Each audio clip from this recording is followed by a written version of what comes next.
O Brasil tem acompanhado com muita expectativa e questionamentos, né, algumas decisões do governo dos Estados Unidos em relação à tal taxação de produtos brasileiros. E isso gera também expectativas aqui na região de Palmas, por exemplo, em meio à produção madeireira, às indústrias de base florestal aqui da nossa cidade e também da nossa região. E para entender de que forma ou se essa medida dos Estados Unidos impacta a região de Palmas, nós vamos conversar com o Ailson Loper, ele que é diretor executivo da Associação Paranaense de Empresas de Base Florestal. Ailson, boa tarde, seja bem-vindo aqui à programação da Rádio Clube de Palmas. Boa tarde, Guilherme. Boa tarde, espectadores. Estamos à disposição, Guilherme. Bom, Ailson, essa medida adotada pelo governo dos Estados Unidos e que começa a valer em 1º de agosto, uma taxação de 50% sobre produtos brasileiros exportados para lá. Ela tem impacto direto aqui no estado do Paraná, nas empresas de base florestal? Olha, Guilherme, é uma notícia ruim que a gente recebeu, né? O impacto aí no Paraná, de uma forma geral, ele é direto, né? Se a gente relembrar que o Paraná e Santa Catarina e Rio Grande do Sul representam mais ou menos 85% de tudo que é exportado de madeira sólida do Brasil, a gente consegue entender o tamanho desse impacto, né? Então, a gente teve lá em abril um primeiro movimento tarifário, onde o setor de floresta, de produtos florestais de desdobro, né? O processo mecânico do desdobro da madeira acabou ficando fora, tá, Guilherme? O capítulo 44 pegou apenas papel e celulose ali, né? Porque a gente foi considerado de extrema necessidade. Estava em investigação as novas taxas. E aí agora, nesse último movimento, a gente é acertado, né, com 50% de taxação inteira, né? E isso traz um problema para nós, porque os Estados Unidos é um grande parceiro do Paraná em exportação, né? Então a gente está falando aí de mais ou menos 90% de tudo que é produzido em moldura do Paraná vai para os Estados Unidos. A gente está falando de muita porta, a gente está falando de muita madeira serrada, muito madeira engenheirada, muita cerquinha, tá? Que acaba sendo consumido pelos Estados Unidos, né, Guilherme? Estados Unidos, o shopping do mundo, né? O que mais compra, o que mais vende tudo. Então, sim, nós vamos ter um impacto aí, e esse impacto vai ser modulado aí no curto, no médio e no longo prazo, tá? Lembrando que nós temos aí mais 19 dias, né? Para uma tentada, uma saída aí, para uma tentativa de um desfecho um pouco mais favorável via diplomacia e não escalada de guerra tarifária, né? Bom, Ailson, para explicar para o nosso ouvinte, né, que está acompanhando, está nos assistindo, como é que funciona essa taxação? De que forma que ela é aplicada? Por exemplo, os produtos aqui do Paraná que são exportados, vamos falar aqui de Palmas, a madeira compensada aqui de Palmas que é exportada para os Estados Unidos, ela vai ficar 50% mais cara lá nos Estados Unidos? É dessa forma? Como é que vai funcionar essa taxação? A princípio é isso, tá, Guilherme? É claro que está todo mundo agora tentando entender. A única informação oficial que a gente tem, e inclusive até de uma maneira meio estranha, foi uma carta, né? Que não veio via oficial, não foi colocada aí para o setor via Itamaraty, por exemplo, né? Veio via rede social e balançou todo mundo. Então a gente começa agora a entender quais são, eles chamam as ordens, né? Que eles começam a publicar dizendo como que vai acontecer isso. A princípio, por isso está todo mundo uriçado, sim, 50 por cima em cima de taxação para entrar nos Estados Unidos. E aí já traz um impacto aí para nós, primeiro no custo de produção, né? Quem importa produtos acaba tendo um custo de produção um pouquinho mais elevado, né? Porque trabalha com câmbio, e aí também tem um impacto que a gente está tentando modular no médio prazo aí, que é com o ajuste de estoques, né, Guilherme? Então, quem vinha produzindo full com o mercado, agora tem que dar um passo para trás, ajustar seus estoques, ajustar novos mercados e esse é o impacto aí que a gente tem que dar um jeito de minimizar, tá? Pra, eu vou usar uma linguagem bem simplificada aqui, Ailson, para o nosso ouvinte poder entender. Então vamos falar assim, hipoteticamente, uma chapa de compensado aqui de Palmas, ela é vendida lá para os Estados Unidos a US$ 10. Aplicada essa taxação, ela vai passar a custar US$ 15. Seria mais ou menos isso. Mais ou menos isso, mas ela já tinha uma taxação anterior, então se somam as taxas, Certo. tá? Então, se já pagava 8 para entrar lá, 10 para entrar lá, 50 50% em cima dessa taxa. Por isso que todos os órgãos, né, estão avaliando, Guilherme, que não é uma medida econômica, né, protetiva, né? É uma medida aí que acabou entrando no meio político, aí no meio ideológico, que não é salutar para o negócio internacional, para o comércio nacional, né? Bom, e esse custo, né? Ele vai ser pago por quem? Vai ser pago pelo comprador lá que está adquirindo esse material brasileiro, paranaense, palmense, né? Ou o produtor aqui é que paga para entrar nos Estados Unidos, ou vai ter que baixar o seu preço por conta dessa taxação que o comprador vai estar pagando a mais a partir de agora? Bom, Guilherme, todo mundo está pensando nisso nesse momento, quem trabalha com o mercado norte-americano, tá?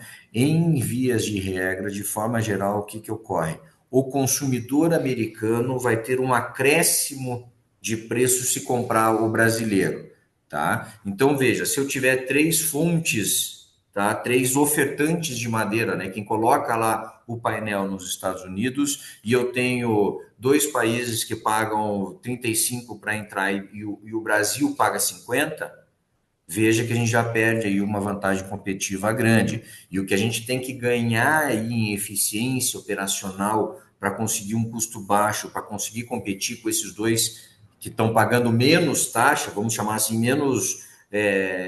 Estão ganhando um plus, né? Estão ganhando aí essa briga de forma artificial, né? Via taxas, barreiras tarifárias, tá? Mais ou menos é isso. Então, no médio prazo, então, qual que é a estratégia, tá, Guilherme? A gente tentar demonstrar esse impacto que vai dar no mercado norte-americano.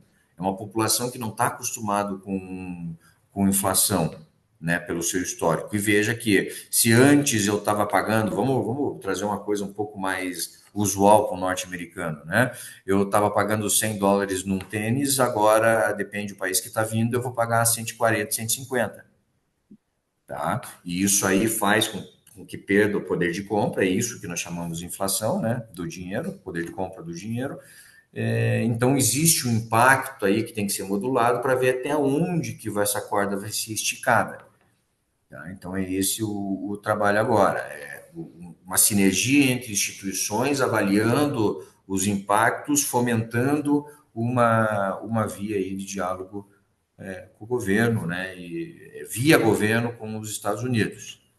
Bom, nesse campo da madeira, né, dos produtos de base florestal, Ailson, quais outros países concorrem com o Brasil nas vendas para os Estados Unidos?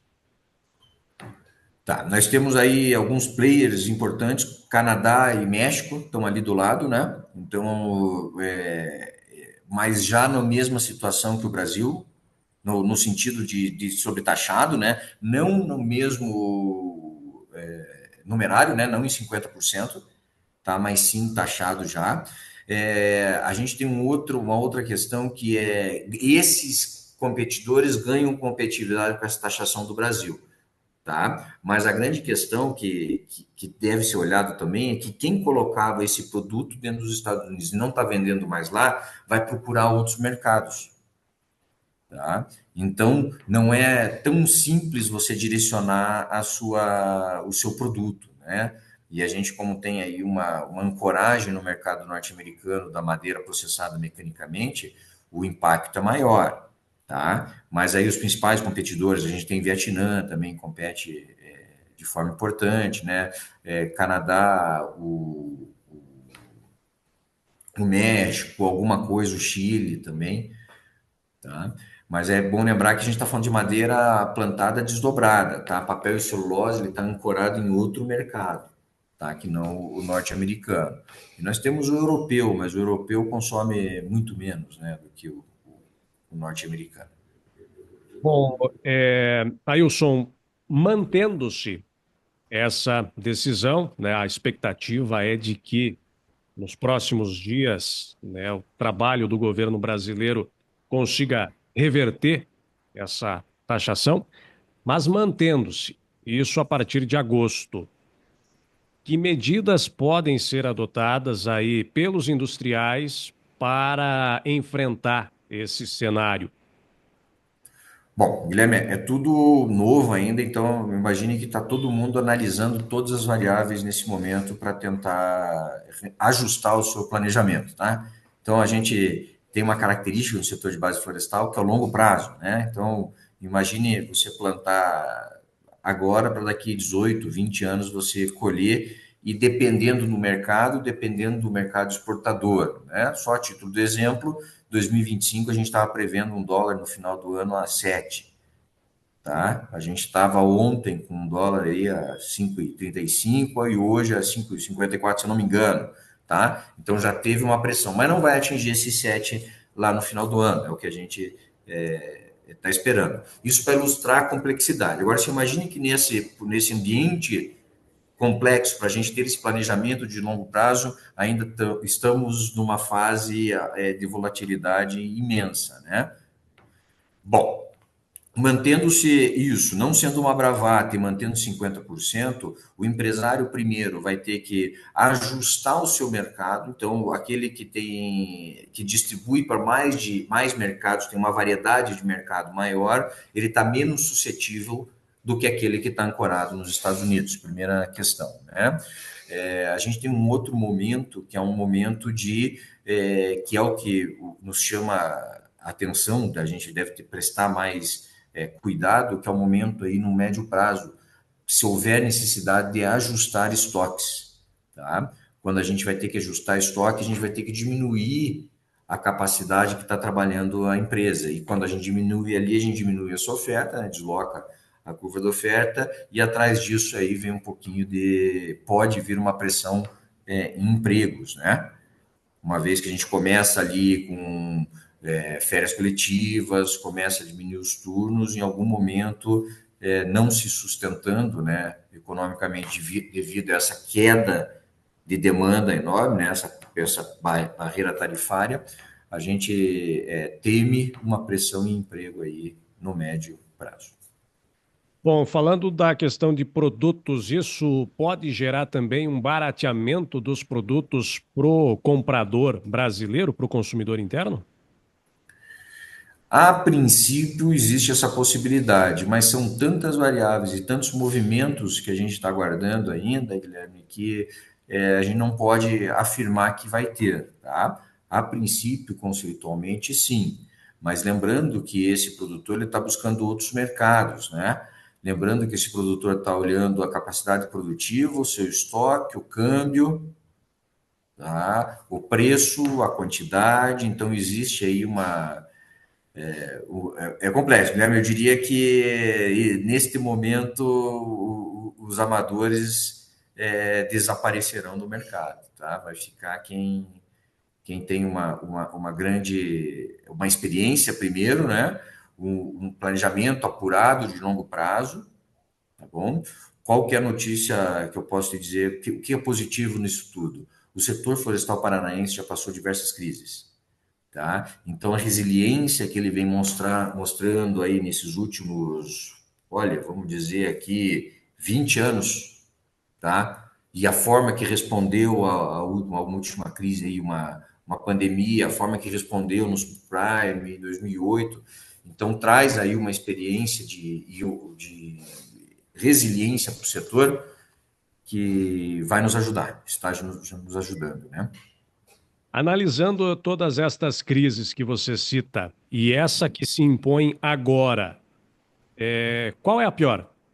Confirmando que essa taxação, né, de 50% e comparando com outras crises que você coloca, qual que é a pior? Ou Olha, quando você quando você analisa mesmo de forma técnica, a gente precisa passar, né? Então ele tem que vir a crise, a gente tem que estar na cauda da crise para dizer, olha, aconteceu isso. Então, hoje, 2025, a gente está conseguindo avaliar a pandemia, tá? 20, 21, 22, agora a gente está entendendo ali. Então, eu não consigo modular. O que eu consigo dizer, assim, ó, dentro da minha história, essa é a mais emocionante no que tange política e ideologia, tá, Guilherme? Isso eu posso lhe garantir. Agora, quanto a impacto, a gente vai ter que olhar um pouquinho melhor aqui para o que está acontecendo, certo? É claro que o impacto não é linear, tá? Subiu 50%, vai cair 50%, tudo vai cair, não é linear esse impacto, tá? Por quê? Porque agora a gente começa a tentar diversificar. Então, algumas oportunidades vão aparecer, a criatividade do empresário brasileiro, né? É uma coisa ímpar no mundo, né? Para se defender de tudo isso que ele é exposto, né? Tanto internamente como de forma externa. Mas vai ser interessante contar essa história um pouquinho mais para frente, tá, Guilherme? Então, não conseguimos avaliar o impacto agora, o que está acontecendo, nem nós, nem todas as confederações, todas as associações e federações estão voltadas para dentro, procurando responder essa pergunta, né? Qual que é o impacto que a gente vai ter agora, no médio e no longo prazo? O que eu posso dizer é que é uma crise atípica no sentido de bravatas, de discussões políticas e não econômicas, tá? A Associação Paranaense das Empresas de Base Florestal tem mantido já contato com organismos do governo para apresentar, né, a sua situação, apresentar de que forma o setor vai ser impactado, apresentar sugestões de como resolver esse problema? A gente é muito recente, tá? Mas a gente tem um canal direto com a Secretaria de Agricultura, com o Departamento de Florestas Plantadas. Então, via Secretaria de Agricultura, a gente começa a modular os prejuízos no Paraná como um todo, tá? Lembrando que na associação no Paraná a gente está falando de 1,2 milhões de hectares plantados, na associação a gente tem metade disso aí. Tá? Então, existe metade existe 500 mil hectares plantados pelo Paraná na mão de pequenos, de médios, junto com a agricultura para fomentar, né? Você sabe que o plantio florestal é um insumo importante, né? Na agricultura, na pecuária, na produção de proteína animal. Então, que impacto que a gente vai ter, né, de forma geral na cadeia produtiva, tá, Guilherme? Então, veja que a gente falou de uma taxação no produto, tá? E para fazer esse produto, né, a gente tem aí o desdobro da madeira, tem a colheita, tem o plantio, o manejo, né, tem o impacto que a gente vai ter nessa cadeia produtiva, né, com o impacto lá na ponta, né, na demanda. Então, isso tudo não é fácil encontrar, a gente vai começar agora a analisar mensalmente dados de exportação, por exemplo, tá? Mas fica a dúvida, né? Por exemplo, esse primeiro de agosto é da mercadoria saindo daqui ou entrando lá, por exemplo? São questões mais básicas, assim, que a gente não conseguiu clarear. Tá?